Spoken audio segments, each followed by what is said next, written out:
Welcome, welcome everyone. We are going into our AJA Lunchtime Live. I am Kimberly Carroll. I am the AJA director. And today we are going behind the scenes of Veganuary with Wendy Matthews, who is the US director of Veganuary. And folks, this is our last AJA event of 2022. And I'm excited about this one. I want to just welcome all of you compassionate and determined beings here with us live, and welcome to those of you who are watching the replay. Veganuary is a campaign that encourages folks around the world to try eating vegan for the month of January and beyond. Since launching in 2014, it's grown into one of the world's biggest vegan campaigns. So we're going to get into the nuts and bolts of why. But we've got Wendy Matthews with us. Wendy, welcome. Are you, there you go. Hi. Hi. Hey, Kimberly. It's so nice to be here with you all today and nice to meet the AGA group. So thanks so much for inviting me.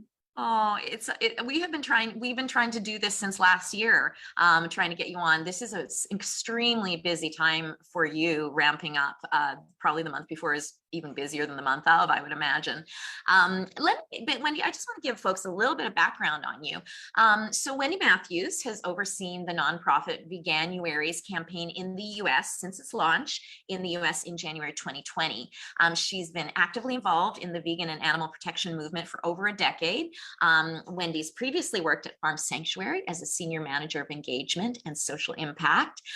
She's passionate about creating resources that help people live in alignment with their values and supporting businesses and shifting towards plant-based to meet the rise in consumer consciousness. So amazing, Wendy. You're one of our peeps. I love it.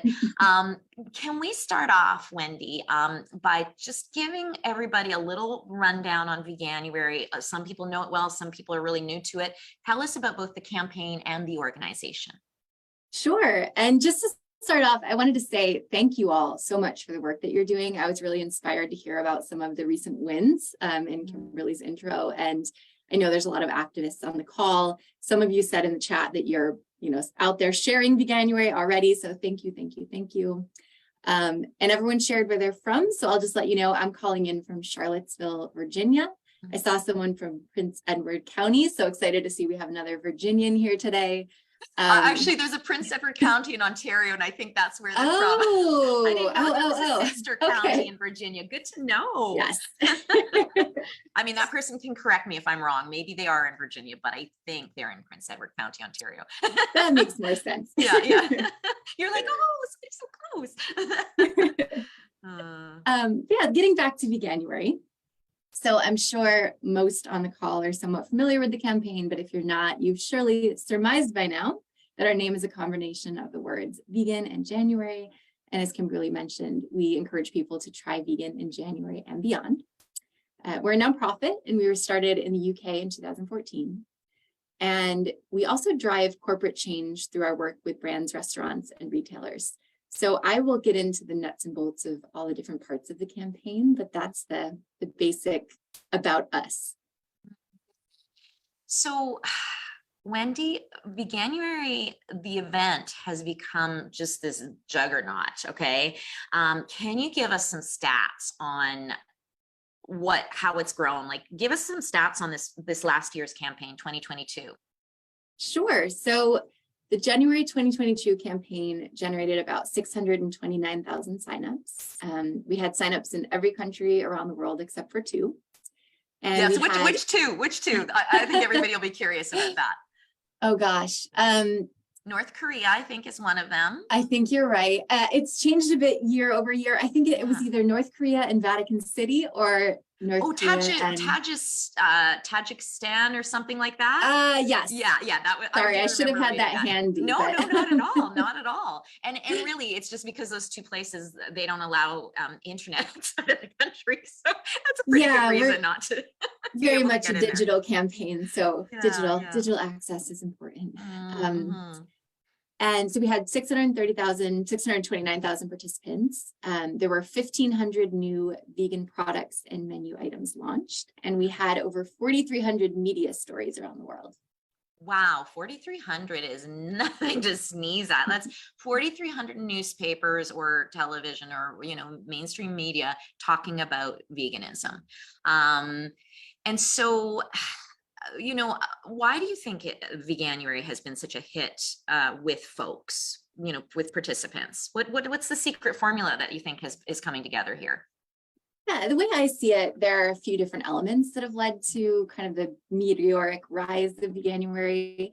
One is just the right timing, right? January is the perfect time to try something new. It's the perfect Everybody time to wants vegan. to get healthier and, wants new stuff. Exactly. Yeah, and it's a familiar concept, right? New year, new you, making a resolution to change things. So it kind of fits into something that was already happening in our culture. And also it's a contained period of time. And I think that makes it feel a lot more manageable when starting out. So viewing trying vegan as a challenge as opposed to a long-term lifestyle change allows people to get their foot in the door. Ultimately our goal is that they will make it a long-term lifestyle change, but I think folks are a lot less intimidated by this kind of finite period. Yeah, incremental. It's incremental too, right? Yeah. Exactly. Yeah, and then I think what's really paramount to the success of the campaign is maintaining a really positive and welcoming and non-judgmental approach. You mentioned earlier that AJA, Facebook, is one of the sweetest places on the internet. But I think everyone in this group who's been in other vegan groups probably knows that that's not always true, right? It certainly isn't.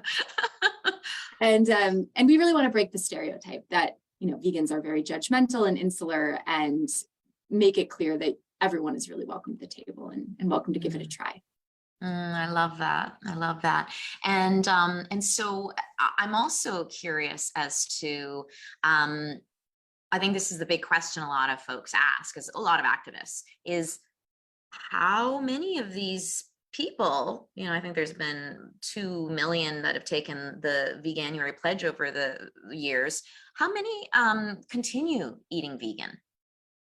This is one of my favorite questions to be asked, because it's the right question, right? It's what we should be thinking about. What is the long-term impact of what we're doing here? And does 31 days really have a lasting impact? And I'm really happy to report that all the studies that we've done so far show that Veganuary really does have a lasting impact on our participants. So we do a survey just after the campaign and then another 6 months out. And we kind of continue doing surveys to get a temperature on the choices people make in the long term. And so we just got our 6-month survey back a few months ago from 2022. And we found that 80% of participants who were not staying fully vegan maintained a really dramatic reduction in their animal products. So I'll just give you some stats here. Yeah, please, we love stats. So 28% told us that they're still eating a fully vegan diet 6 months after Veganuary. Fully vegan, okay, excellent, yeah. And then so putting those aside, so these are the rest of the people who are not fully vegan. 37% of those told us that they're eating at least 75% less meat and animal products. Wow. And 15% told us that they're eating at least 50% less meat and animal products. And the number 2 reason that people give us for staying vegan is that it was easier than expected, right? So all the work we do with corporates and with businesses to get more visibility around vegan products, I think really helps give it the staying power that it has.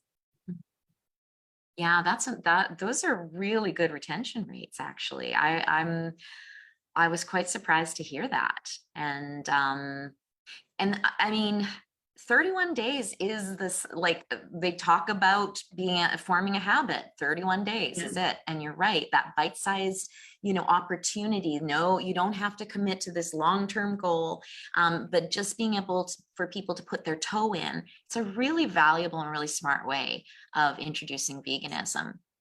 Yeah, so, and I mean, oh, sorry. No, go for it, Wendy. I was just going to say, I'm personally such a believer in the model because that's how I started, right? So Veganuary wasn't around. It was 2011 when I first went vegan, but I was toying with the idea. I was an environmental protection major in college, and I just kept realizing more and more that probably vegan was the best thing to do for our planet, but I was resistant. And so I said, I'll just try it for 30 days and just see if it's manageable, see if it's as bad as I think it's going to be. And I felt amazing. And it was much easier than I thought. And I just never looked back. And it's, 12 years later, here I am directing Veganuary in the US. So I think that those types of challenges are so powerful. Yeah, absolutely. I mean, I do remember, for me, I've been veg for years, way a long time, but in the beginning, I was a huge meat eater, and I just didn't think it was possible. And I remember saying, I'm just going to try it for a bit, like that's it. Like, I'm probably not going to be able to do this, but I'm going to try it for a bit. And I was so surprised. And this was back 20, something years ago. But I was still surprised how easy it was. We build it into our mind that it's such a big deal, right? Really And these days it's so easy.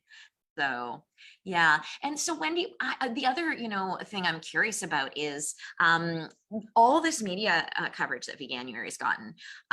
Why do you think it's become such a media darling?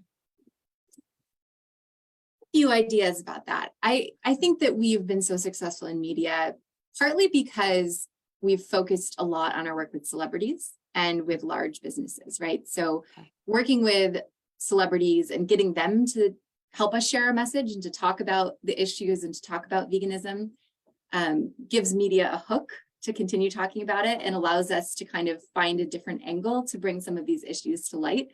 So that's been a really powerful and effective way to get additional media. I think also the fact that it's quirky is really powerful, right? It's a name that sticks with you, love it or hate it. Yeah. And I think that has really given us a lot of buzz and attention. And, working to build a massive audience, working to build a massive amount of companies that are participating and just being able to speak about the power of the campaign helps the media really pay attention to what we're doing. And it's not all good media. Like I saw some pretty nasty articles, like so full of so many misrepresentations. It made me laugh in like major newspapers. But it still has got people talking. Yeah, right. That's inevitable. And I do think that to some degree, all press is good press as long as it's well managed and we have, the opportunity to respond. But I would say generally, at least in the US, the press that we've gotten has been fairly positive. That's amazing. Okay, so let's dig back a little bit. Veganuary event originally got launched in 2014. Yep. Tell us, a little bit about how it came to be, how it's evolved, and some of the other strategies behind growing it. So you mentioned we were formed in 2014, and the campaign was originally launched in the UK. So it was launched by a husband and wife team, Matthew and Jane. They were around their kitchen table in York. And Matthew had recently participated in Movember. Okay, yeah, makes sense. Yeah, and for anyone who's not familiar with that campaign, it is growing a mustache in November to support men's health charities. And he just thought, wow, this has really caught fire. This is such an interesting model. I wonder if we could take it and apply it to veganism. And so they started ideating around the concept of Veganuary. And that first year they said, if we get 1,000 people, that'll be good. That'll be we'll know that we're doing something right. And they had 3,300 participants. Nice. So they decided to really, invest in it and put some energy into it. And it's just grown massively since then. I mentioned earlier, by last year, we had 629,000. This year, we're hoping for even more. But we've launched in 2020 in additional countries. So now we are in US, UK, Germany, India, and Latin America. And then we have partner-run campaigns in Australia, Singapore, France, South Africa, Switzerland, and Italy. So it's been quite a global domination since those humble roots back in the UK. And yeah, only more growth from here. Can you tell me what's the difference between the first group, the main group, and what you call partner countries? What's the difference between those? Sure. So a country chapter is a country where we have full-time staff on the ground. So that's where we've hired a country manager and a supportive team that Veganuary employs full-time.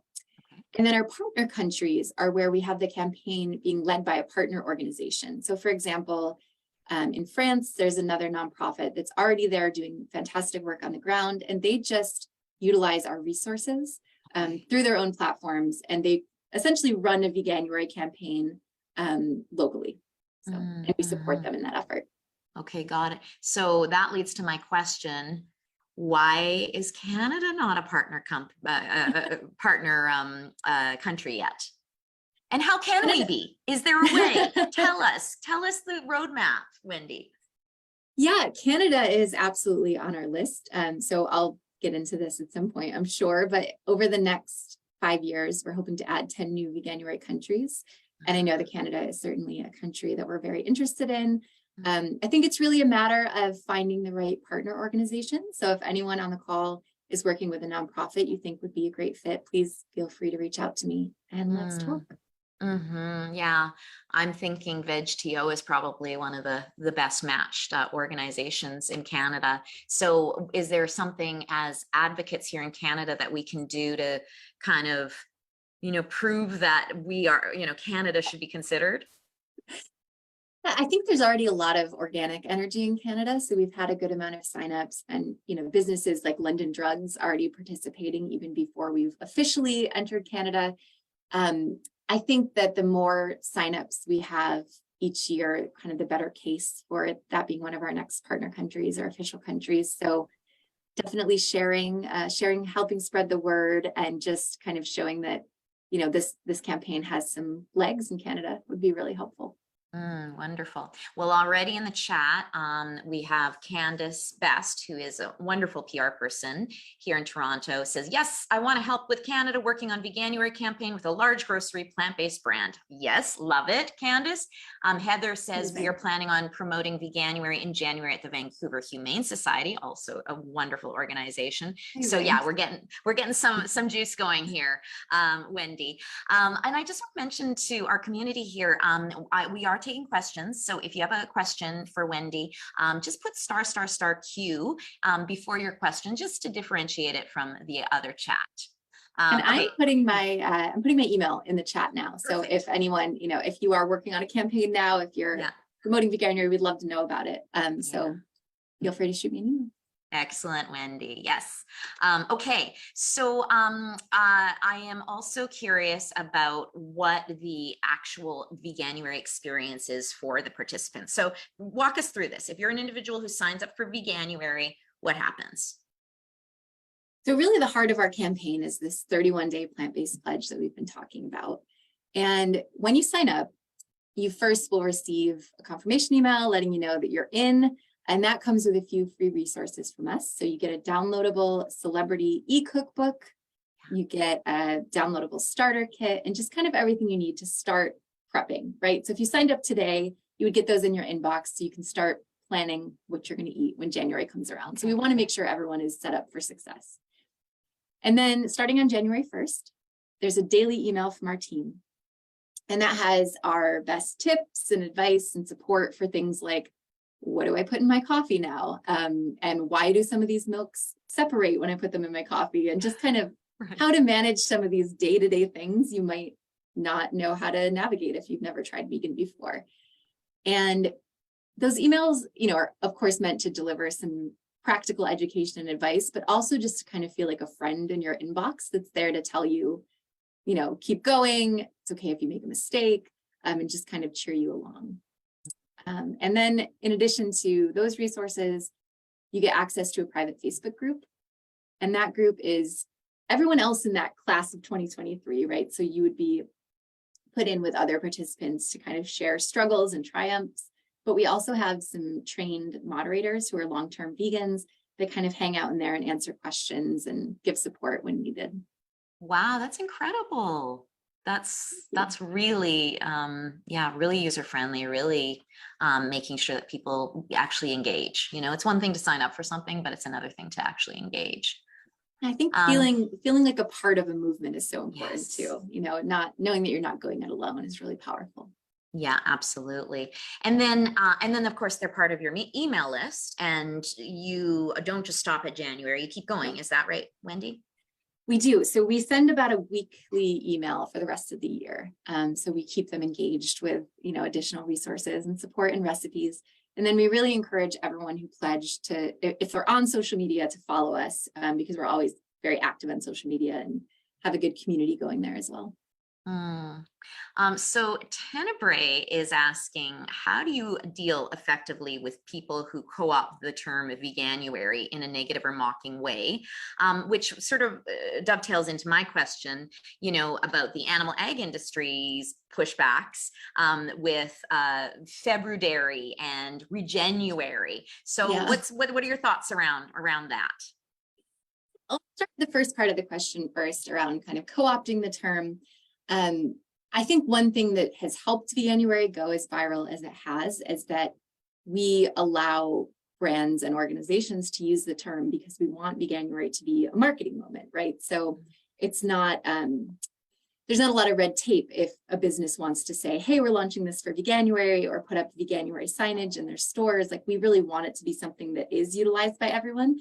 So with that, of course, we'll see some negative adoptions of it as well, and we manage those best we can. And I would say, campaigns like Regenuary,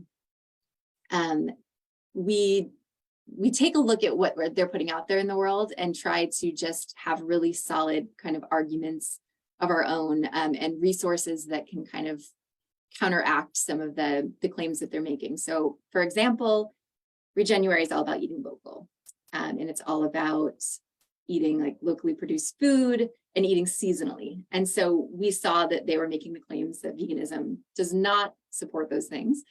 So last year we put out a seasonal meal plan in all of our pledge series. So when you sign up, you get a winter and a summer meal plan that talks all about eating seasonally and locally. And then we've added a new email to the series this year that talks about this local versus vegan issue, because we know that air transport is linked to greenhouse gas emissions, but actually air freight is only about 0.16% of transport for food, right? Most food is actually shipped by water, by ship. So food transportation is only responsible for about 10% of emissions. And what really is having the bigger impact on our climate is land use changes like deforestation and soil erosion, or farm emissions from crops and fertilizers and manure and machinery. So there's not a whole lot of weight behind the argument that transport is playing as big of a role in food emissions as it is. Excellent. So you're really responsive to these things. You work with them, figure out a way to use them to your advantage. Smart. Exactly. Yeah. Responsive is a great word, right? We do try to respond positively with information. We don't get caught up in arguments or, sensationalism, but we just let the facts speak for themselves. Excellent. While we're on the topic of addressing some of these concerns, there's a great question from Liz Ross. Hi, Liz. Good to have you here. Liz says, how do you address the issue of promoting culturally appropriate plant-based food when you expand Veganuary to other countries? Not everyone eats UK or North American food. Also, does Veganuary include information about what a healthy vegan diet is? For example, how to balance the food groups? I can speak to both of those. So for the first question around culturally appropriate foods, the way we tackle that is by always hiring a local to run the campaign in the country that we're working in, whether that's an individual as staff or whether that's a local nonprofit that's already doing amazing work in that area. And then we have that person adapt all of our materials to only speak about locally appropriate cuisine. So whenever you sign up and you select your country, you should be getting content that feels really natural and authentic to the region that you're in, and that only speaks about products you could actually purchase in your region. And I forgot the second part of the question. Yeah, and does Veganuary include information about what a healthy vegan diet is? Yes, we do. So we kind of walk that line between talking about transition foods and talking about a more whole foods plant-based diet. We really want to show that there are a lot of options out there. So if you're currently eating a burger every day and you want to swap to, a plant-based meat-free burger every day, that's a great step in the right direction, and we'll show you how to do it. If you're someone who's interested in, moving to a healthier, more whole food plant-based diet, a lot of the recipes in our series are health focused, and we offer nutrition trackers, specifically the Daily Dozen tracker from Michael Greger, to help folks who've signed up make decisions about the nutrition. So kind of spans the full breadth of what it could look like to eat vegan, whether you want to be someone who incorporates a little bit more junk food, or if you're looking for a really healthy plant-based diet. Yeah, that's great. I mean, that's kind of the line that we all have to walk, right? We have to say, hey, no matter what you eat, it's pretty easy to go over and be vegan. But if you really actually want to do it the right way and you want to be healthier, you're going to do a plant-based whole foods diet. Exactly. So now Veganuary event is all about vegan eating. But you folks don't hide that the big reason to do this is for the animals. And, you have photos all over your homepage of farmed animals. And this seems to fly in the face of the stats. Some of the stats that say people are mostly going plant-based for health reasons these days. But so I'm assuming this just isn't your ideal participant, the ones that are just going plant-based necessarily for health reasons. Tell me a little bit about that. Well, I'll start by saying that any participant is our ideal participant, right? So no matter what brings them to the door, we're happy to kind of be that first step in their vegan journey. We want participants to succeed in trying vegan, so we make it fun and we make it easy, but we also educate them on issues that we believe will motivate them to keep choosing vegan long after January. So if they start because they're looking to improve their health, kind of get on the right track in the new year, but we can drip feed some great information about factory farming and kind of open their heart up to the animal issues, that's a huge win for us. We do a survey about reasons for participating. And so, as you've guessed, health is a top one, especially in the US, but globally, actually, animals is towards the top of the reasons for participating, which is great super interesting. To know. Yeah, that's really great to know. These stats are mostly American based, I think. So it's great to know that maybe globally there's a little bit more compassion. Yeah, and it's not to say that it's a bait and switch by any means, right? I think we are, as you said, pretty transparent that animals are at the core of what we do. We're not hiding it, but you can sign up based on your main interest and get more content focused around that. So if you tell us health is your main motivator, you will get more health information, and still plenty of animal and environmental. If you tell us environmental is your main motivation, you'll get a bit more info about the climate, but also still kind of hitting on those other reasons. So we cater it slightly person to person, but we try to paint a pretty broad picture of why to go vegan. Wonderful. Candace was asking, have you tried any employee campaigns, that is groups of colleagues coming together to take the pledge? Perhaps that's already happening. And in fact, you do have a program like that. You want to tell us a little bit about the Veganuary Workplace Challenge? Yeah, I'm glad you asked, Candace, because this is definitely something I wanted to talk about today, partly because I think it's something that's a really great ask for activists and that there's still some time to act on. But we do have a workplace challenge. And last year we had about 100 companies participate around the world.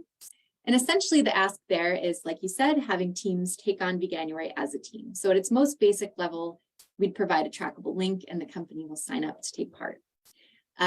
Beyond that, companies, what it looks like internally and what they like to do around it looks different. I've had companies launch new vegan options in their cafeteria to support the folks that are doing the workplace challenge.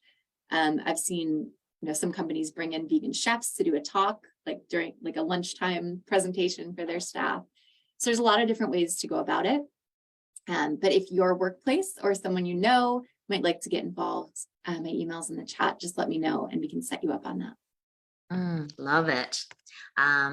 Yeah, that's a great way to take a bigger part in Veganuary, folks. If you are in a workplace, perfect campaign to bring in. All right, there is also something that your organization refers to as the Veganuary effect. And so I think part of that is around the corporate outreach you do. And I maybe a lot of folks aren't as familiar with this. Can you tell us how big of a part this corporate outreach plays in the whole campaign? Definitely. We kind of have 4 key pillars to our work. And those are participation. So that is folks who sign up to take the pledge. Corporate engagement, which I'll talk about in a second. Growing a global movement, which I've discussed earlier, kind of expanding around the globe, and raising awareness, which really encompasses our media outreach, our social media outreach, and our work with celebrities. So these four things are all equally important to what we do, and they all really serve to strengthen and reinforce one another. So let me talk about corporate outreach for a minute, and then I can talk a bit about how I think that these all kind of work synergistically to love create this Veganuary effect. So corporate outreach, we have quite a few ways for brands to get involved. We make it very simple to take part. Our biggest ask is usually to launch a new vegan product during January, with the hope that that product will be so successful, they will keep it on the menu throughout the rest of the year, which we see happen pretty often. We also ask that businesses spend their marketing dollars on vegan food during January. You know, we know people are looking for it during that month, and we want them to have max visibility so they can see how easy it is to be vegan. And we've had some research done showing that companies are spending millions of dollars on their Veganuary campaigns every year. And, you know, we're a fairly small nonprofit, so we could not have the kind of amplification we do alone, right? Being able to kind of work with businesses and utilize their massive budgets to tell the story of Veganuary and tell the story of veganism is so powerful. So it's a really important part of what we do. And can before we leave that, Wendy, can you give us a little bit of a better sense? Because this is business outreach is a huge piece of what some of our folks work on, just usually on a volunteer basis even. So what are some of the things that you as an organization, as a team, have to keep in mind when trying to pitch this vegan campaign to a chain, a big chain? What are some of the things that you have to put forward? It's been really interesting in the US. It's an interesting challenge because Veganuary is, has vegan built into the name, right? So we can't lean into this like plant-based messaging as much, I think, as other groups can. We have to be kind of loud and proud about vegan. And that can be a little bit scary to some businesses who aren't familiar with it. So what we really do is make the case that this is, a massively growing movement. Consumers are more and more interested in plant-based products and transparency. And this is the time to get on board if you want your business to grow and if you want to leverage these consumers. We also have some great stats about how about 75% of people who sign up are flexitarians, right? So you're not just bringing in the vegan audience, you're also bringing in this massive audience of people who are eating vegan products sometimes, and will continue eating them throughout the rest of the year. So there's just a huge base of consumers to tap into. And we kind of let the numbers tell the story for us. It's important to speak their language, I think. We talk about all of the impacts and all of the good we're doing in the world to some degree, and I think that's really important, but also being able to just show them how the money is moving is really powerful and really, I think, what ultimately inspires a lot of companies to get on board. Absolutely. Okay, so now let's go back to the other three pillars of the Veganuary effect. Yeah, so corporate outreach, I talked a little bit about how getting corporates to talk really positively about veganism and to spend money on it just reinforces this idea that vegan food can be delicious and it can be exciting on a huge scale. And so that drives even more people to sign up, and we get more pledgers each year. And then the bigger that base of pledgers grows, the greater incentive businesses have to get involved. So it creates this nice feedback loop. If we can go to businesses and say 629,000 people did this last year, then they realize that this is a real thing. This is really taking off and they want to be a part of it. And let me pause and just say, I'm sure we have a lot of vegans on the call. I'd encourage you to still sign up. And a lot of folks will ask me, I'm already vegan, why would I bother?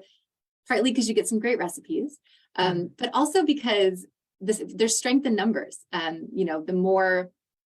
The larger our audience, the more incentive these businesses have to take part and to get involved. So please do sign up.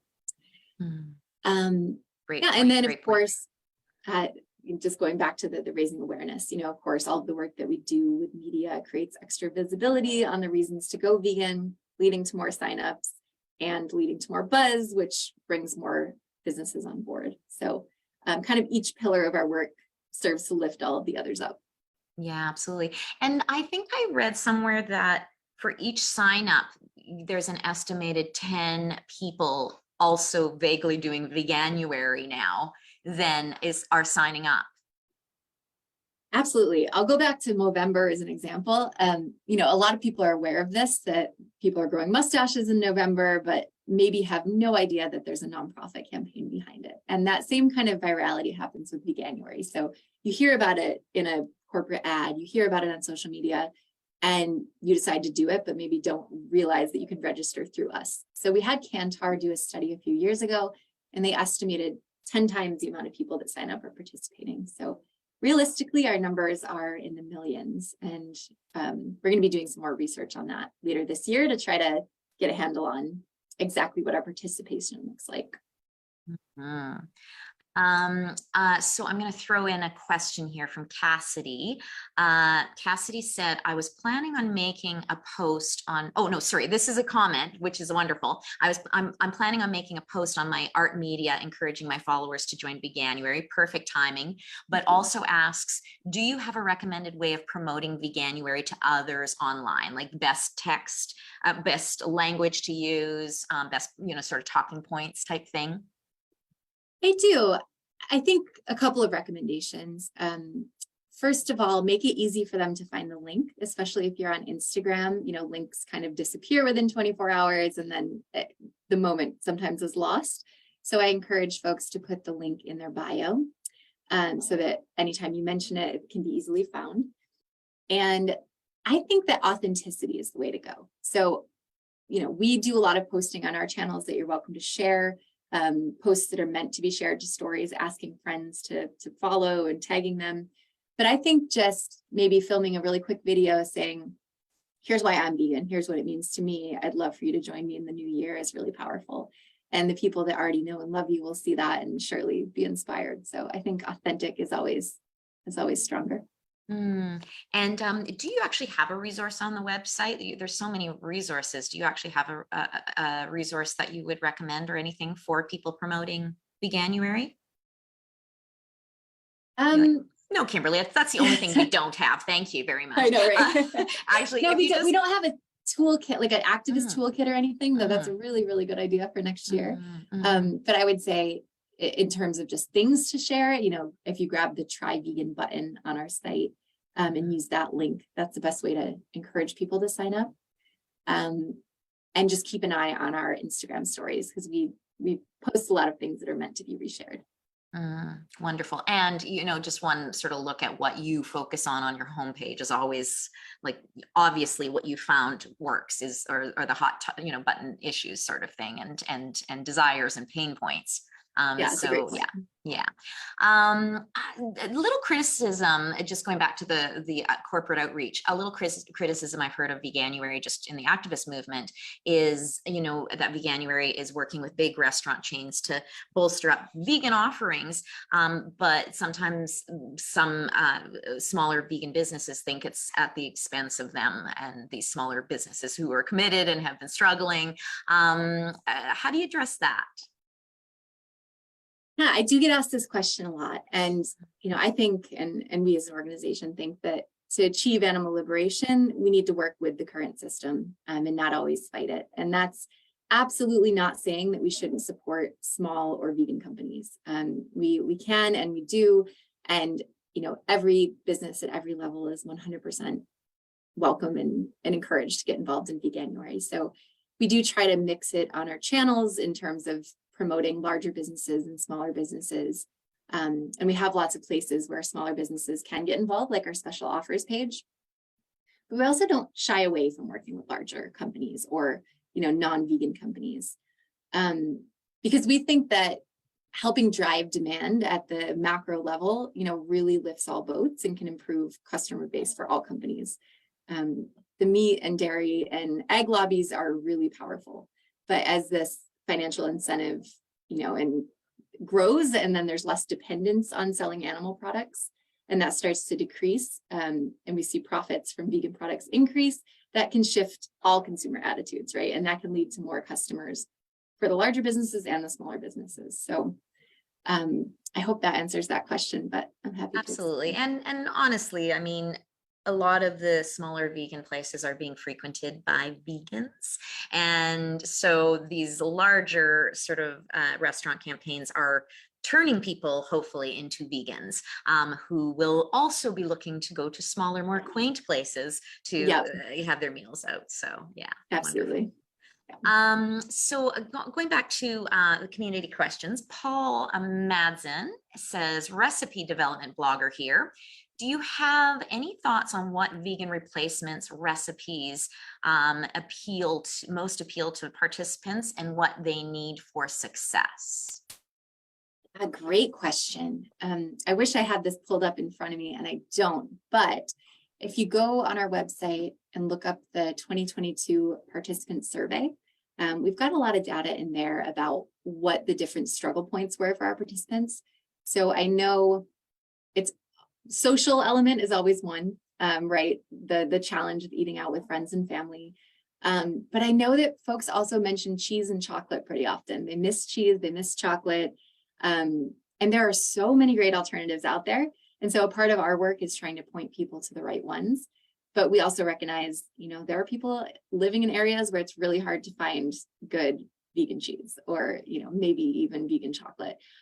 So I think recipes that can help scratch those itches would be really well received by our audience. Mm-hmm. Yeah, like cashew cheese recipes and things like exactly. that. Yeah, that's right. And Catherine, he says, dark chocolate is the bomb. Yeah, of course. If you actually are a chocolate lover, you're going to want dark chocolate. Duh. Yeah, and one of our emails, we actually have one full daily email that's just about chocolate because we get asked about chocolate so often. And it has little tips like, hey, cacao butter is vegan, right? Like just these things that you might not know if you're starting out. That's right. That's right. And speaking of starting out, let me just see where this question was. I just lost it. Sorry, somebody, I'm so sorry that I can't read. Oh, here it is. Elsa asks, is it more expensive to be a vegan or omnivore? I'm sure this question comes up a lot.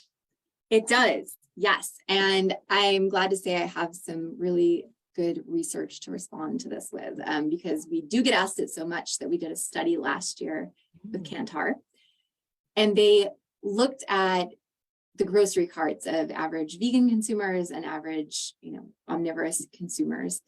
And I don't want to misquote it, but if you look at our website, you will find it. But I believe it was 14% cheaper to eat vegan. Again, I don't have it in front of me, so I might be misspeaking. So please do look it up on our site before you quote me on that. But the average vegan cart was cheaper than the average meat eater's cart. And what's more, it was actually quicker to cook dinner for folks that were eating vegan versus folks that were eating meat. Amazing. Liz is asking if we can post that study. Kirsten, I'm sure Kirsten is looking madly at this moment to find it. So thank you, Kirsten. Yeah. Excellent. And just expand on that a bit. So we've been thinking a lot about this issue because we want vegan to be accessible. And we know that some vegan products do come at a premium. So we put out a budget meal plan last year. We have versions right now for at least the US and UK, and I think we have them in other countries as well. But for the US version, I did the pricing at Kroger, which is our biggest grocery chain. And we kept every meal under $1.40 a serving, which is the average per meal SNAP benefits that are received by SNAP recipients in the US. So always thinking about ways to keep it affordable. Yeah, I mean, the vegan diet used to also be known as the pauper's diet, can be the cheapest for sure, just with dried lentils and as your proteins and all the dried pulses as your proteins. It's just, people have gotten a little bit of a skewed idea because of all of these sort of designer alt proteins, which of course are getting cheaper and cheaper as we go. Yeah. But yeah, that's kind of what they get all blustery about. Right. And speaking of that, Britt is asking, how do we get over the stigma that vegan food is highly and overly processed, specifically all of the vegan food to be fake meat products, mock meat products? One thing I like to say when I'm asked about that is that it's not necessarily that vegan products are more highly processed than animal products. It's just that we're not comparing like to like. So you can eat a vegan diet and eat all processed food and be very unhealthy, of course. But also someone who's eating, a more traditional diet shouldn't be eating processed foods all the time. And there are plenty of animal-laden processed foods, right? So it's just a choice of what kind of foods that you're choosing. I think a balance between whole foods and processed foods makes sense for a lot of people, and that goes for vegans or omnivores. Mhm.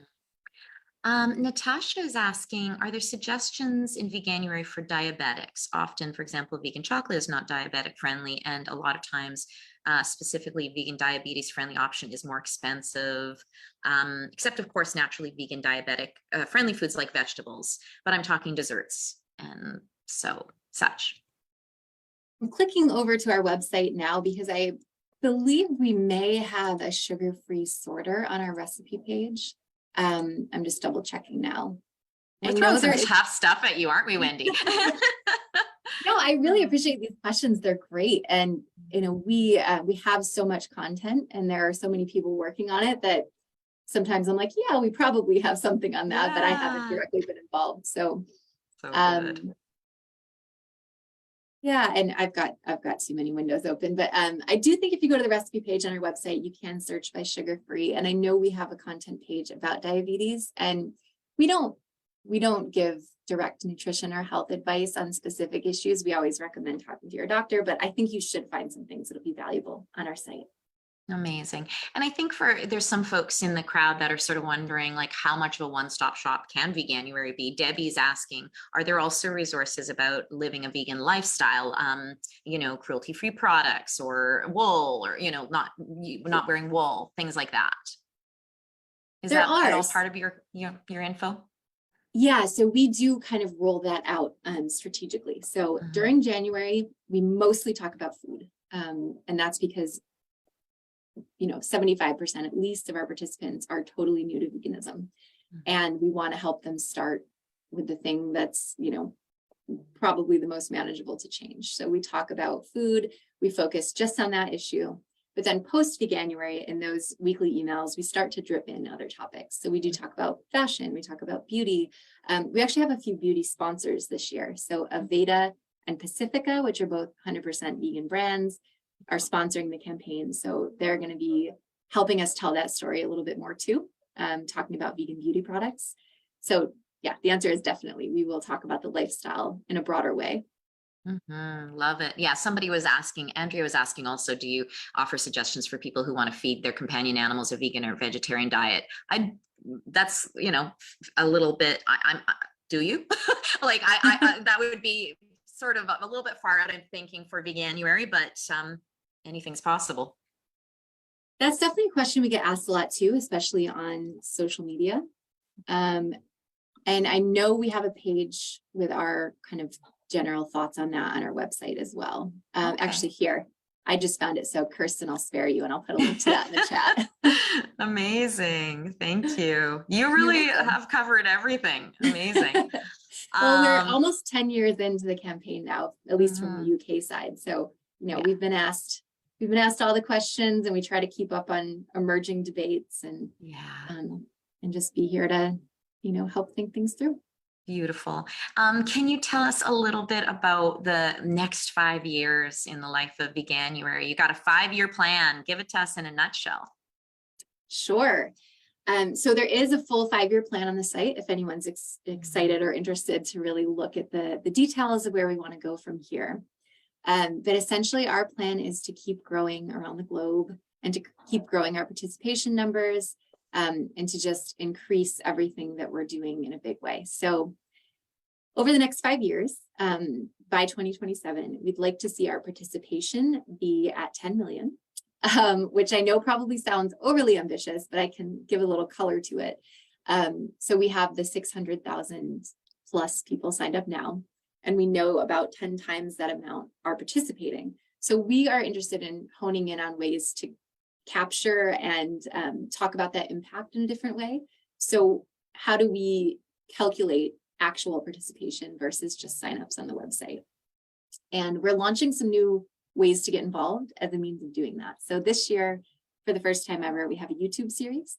So if you're like, hey, I'm not an email person, I don't want to read an email every day, you can subscribe to our YouTube series and you can get your pledge in a video format. We're also launching 5 episodes of a podcast this January. So that'll be another way for folks to take part, if they'd prefer kind of an audio experience. So yeah, hoping to hit that 10 million participation number and also kind of redefine what participation means. Amazing. And you're also playing on the celebrities, you've got more and more high profile celebrities. You've got New York Mayor Eric Adams on board, Jane Goodall, Venus Williams, lots happening there. And that's definitely a way to just open up the possible reach, right? Absolutely. Yeah, celebrities really play a big role in the campaign. And we've been so lucky to have some incredible names kind of stand behind Veganuary. You mentioned a few, a couple other A-listers are Joaquin Phoenix and Mayim Bialik and Paul McCartney. And just the publicity that their support has given us is so crucial to get, not only Veganuary, but veganism in general in front of the media. Amazing, Wendy. This has been so good. So many insights, so many interesting strategies that, of course, we can take and we can run with in other areas. Thank you for developing them for us. But also thank you for inspiring us to recognize, what a killer campaign Veganuary is, and it really does sound like a one-stop shop to be able to send people who are curious about veganism too. Kirsten, can you take us off of Spotlight so that we can go back and see all of our colleagues, our cohorts here? And Wendy, just make sure you go back onto gallery view to be able to see that. And hold on for 2 secs, because I just want to tell folks before we thank Wendy about what's coming up, because like I said, this is our last event of 2022, last AJA event, but we start the new year strong, January 12th for our Animal Justice Academy Lunchtime Live. I'm going to be putting my Coach for Changemakers hat back on, and we are going to be doing a workshop, folks, on defining your advocacy goals for 2023 and giving you some organizing, time management tips for pulling those off. So it's going to be workshop style. We're going to be working with a framework, and of course, we're going to be open for Q&A. And then on January 17th at 7 p.m., it's a Tuesday evening, we're going to be doing a panel called Getting Animal Issues into Mainstream Media. And man, we have a great panel of people set up for that one. So you'll be getting more information and registration pages for that very shortly. If you're not already on our email list, to be able to get the notices for when registration opens up for these, make sure to sign up for free at animaljusticeacademy.com. Now, Wendy, you have been spectacular. Thank you. I know that this is just an insane month for you. So thank you for taking the time out to join our community and share so much really great wisdom. At AJAers, can we give Wendy a great big old AJA thank you? Wow. Thank you. It's been so nice to be here. And yes, it is the craziest time of year, but it's a nice break to just get to hang out and chat with some amazing activists. So thanks for taking me away from my inbox for a moment. And it's been lovely to chat with you. Wonderful, Wendy. Thank you, everyone. Have a wonderful holiday, everyone. Take some rest. Make sure you get some rest. Good luck to our poor Greg 12, and Happy New Year, everyone. Let's make 2023 really count for the animals, okay?